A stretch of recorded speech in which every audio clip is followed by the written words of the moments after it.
Hello again. I want to look at something that really puzzles my pupils and students. That's cost curves.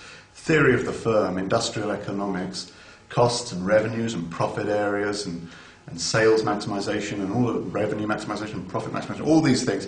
People get very confused, especially if you don't have much maths confidence. You can get very confused on these diagrams, but there are some rules that you should see, some fundamental rules regarding cost curves, which are going to help you understand these diagrams and help you understand the way that businesses make decisions and behave in markets.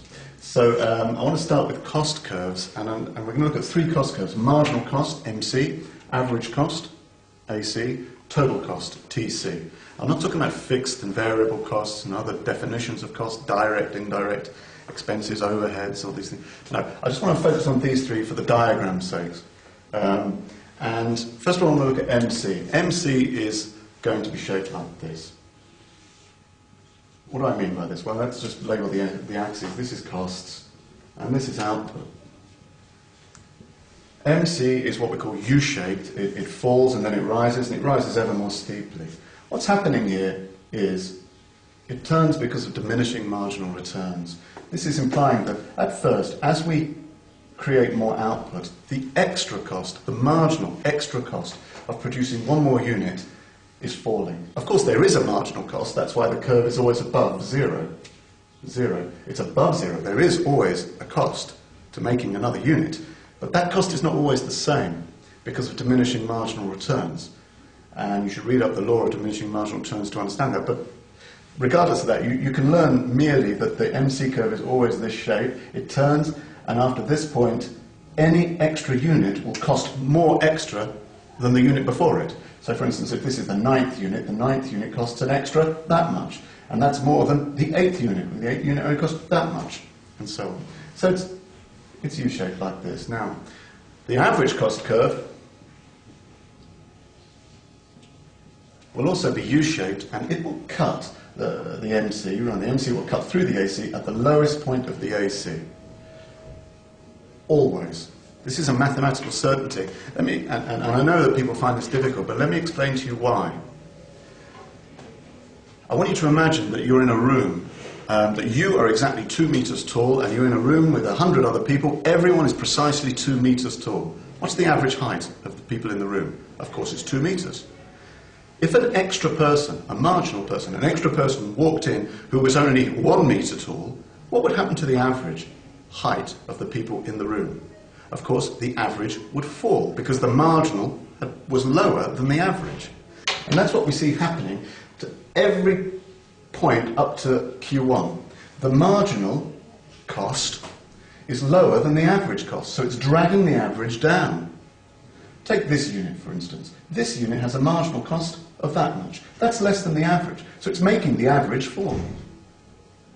But beyond this point, the marginal is higher than the average, and now it's pulling the average up. It's a bit like a 3 meter tall giant walking into the room and dragging up the average height of people in the room.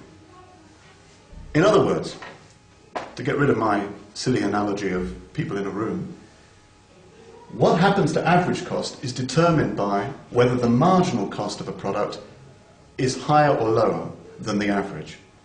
When the marginal is less than the average, it pulls the average down. When the marginal is higher than the average, it raises the average, it pulls the average up. And the defining point is Q here. Up to that point, the marginal, even if the marginal is rising, the marginal is less than the average, so the average is falling. Beyond this unit Q1, the marginal cost is high now, and it's higher than the average, so it's dragging the average up. And for those of you who like this sort of thing, you'll note that when the marginal is a long way below the average is being dragged down more quickly. The gradient is steeper. But when the marginal is just below the average is barely falling. And when the marginal is just above the average is barely rising. But when the marginal is a long way above the average is pulled up more steeply. So this relationship between MC and AC is critical. You must always remember that this takes place. The MC cuts the AC at the minimum point of the AC. Now, what about total cost?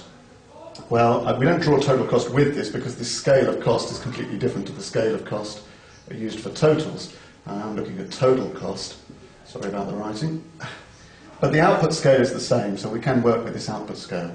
Now, total cost is always rising. Total cost has to be rising because there is always a positive extra cost when making a unit. The MC is always above zero.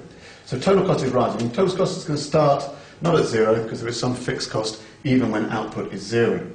So total cost is rising. Until this point, it will be rising but less and less steeply because the extra cost is falling.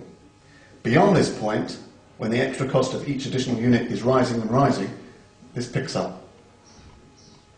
And so we have this funny kind of curve. Okay? So there are cost curves. There's no difference whether we're talking about a perfectly competitive industry or monopoly or oligopoly or monopolistically competitive. Doesn't matter.